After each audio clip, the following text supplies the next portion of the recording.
Bonjour ou bonsoir, ça dépend où vous êtes. Bienvenue dans cette nouvelle vidéo. Aujourd'hui, on va parler sur l'histoire d'Ademola Lookman, le meilleur joueur africain pendant la saison 2023-2024, qui a remporté le Ballon d'Or 2024, Ballon d'Or africain 2024. Mais avant d'écouter son histoire, je t'invite dès maintenant à t'abonner sur notre chaîne pour ne pas rater les prochaines vidéos qui seront très intéressantes de parler sur les différents secteurs de la vie quotidienne comme le football, qui est le sport le plus aimé au monde, l'entrepreneuriat, station de motivation, les relations amicales ou amoureuses, les biographies des joueurs, des entraîneurs et le bien-être. N'oublie pas aussi de laisser j'aime, partage et commenter. Ademola Lookman est l'un des joueurs africains qui a réalisé une très grande saison en 2023-2024. Il a été le meilleur joueur africain. Alors, qui est Ademola Lookman? Son nom complet est Ademola Lookman Olajad Alad Ailola Lookman. Mais il est plus connu sous le nom d'Ademola Lookman. Il est né le 20 octobre 1997 à Wandsworth, en Angleterre. Il a des nationalités anglaise où il est né et la nationalité nigériane, le pays d'origine de ses parents, qui est également sa nationalité sportive. Ademola Lookman mesure 1,74 m et a commencé à jouer au football professionnellement en 2015. Il joue au poste d'attaquant. Son pied fort est le pied droit. Commençons par le parcours junior d'Ademola Lookman. De 2008 à 2013, Ademola Lookman jouait pour l'équipe de jeunes de Waterloo FC en Angleterre. De 2013 à 2015, Ademola Lookman jouait pour l'équipe de jeunes de Charlton Athletics en Angleterre. Ademola Lookman est né en Angleterre aux parents d'origine nigériane. Il a passé son enfance à Peckham, en district du sud-est de Londres. Ademola Lookman vivait avec sa mère et une sœur alors que son père vivait au Nigeria. Ademola Lookman a rejoint au centre de formation du Charlton Athletics en été 2014. Après avoir réalisé des performances incroyables dans l'équipe des jeunes de Charlton Athletics, le 3 novembre 2015, Ademola Lookman a joué son premier match professionnel. C'était le match de Charlton Athletic contre le Milton Keynes dans le championnat de la deuxième division en Angleterre. Un mois plus tard, Ademola Lookman a marqué son premier but en tant que joueur professionnel. C'était le match qui opposait Charlton Athletic contre l'équipe de Brighton and Hove Albion, qui jouait dans le championnat de la deuxième division anglaise.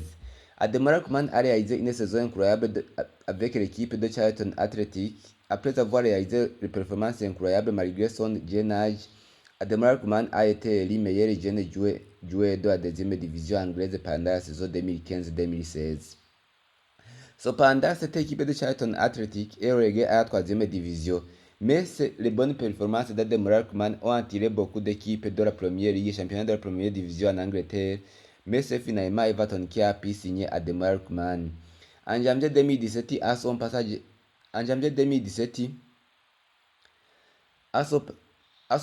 à Charlton Athletic, Ademola Lookman a marqué 12 buts en 49 matchs joués, toutes compétitions confondues. Le 5 janvier 2017, Ademola Lookman a rejoint Everton FC, un club qui joue la première ligue en Angleterre.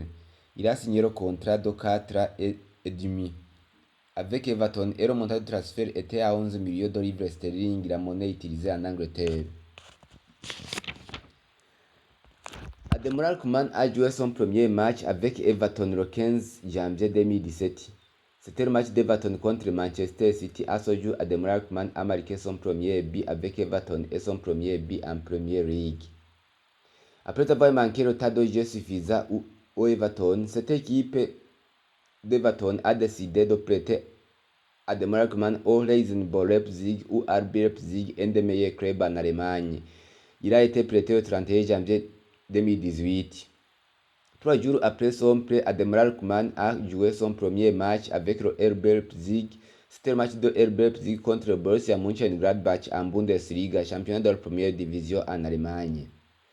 À ces 6 mois prêté à Rasenball Leipzig, Ademola Lookman a marqué 5 buts en 11 matchs joués au RB Leipzig. À la fin de la saison 2017-2018, Ademola Lookman est revenu à Everton FC. Il a joué 24 matchs pendant la saison 2018-2019. Le 5 juillet 2019, Ademola Lookman a signé un contrat de 5 saisons avec le Rasenball Leipzig ou RB Leipzig. Il a été transféré pour 22 millions d'euros au cours de l'année 2019-2020. Ademola Lookman n'a pas eu le temps de jeu suffisant car il a joué 13 matchs dans toutes compétitions confondues.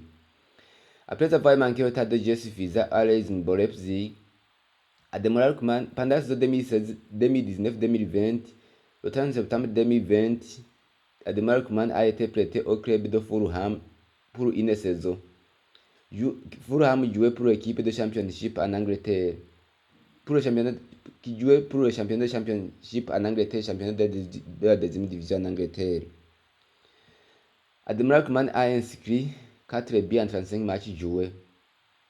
Le 31 août 2021, Ademola Lookman a été prêté en Première Ligue pour une saison 2021-2022 dans le club de Leicester City. Il a été prêté avec option d'achat, mais il n'a pas été acheté. Le 4 août 2022, après de longues prêts, après plusieurs années de manque de temps de jeu, Ademola Lookman a rejoint le club d'Atalanta Bergamasca Calcio ou plus connu sous le nom d'Atalanta Bergame, un des meilleurs clubs en Italie ces dernières années. Il a été transféré pour 15 millions d'euros. Le 13 août 2022, Ademola Lookman a joué son premier match et a marqué son premier but en tant que joueur de l'Atalanta. Avec Atalanta Bergame, Ademola Lookman est devenu titulaire indiscutable et est devenu un des meilleurs joueurs en Série A. Et il s'est explosé comme l'un des meilleurs attaquants et l'un des meilleurs joueurs africains. Après avoir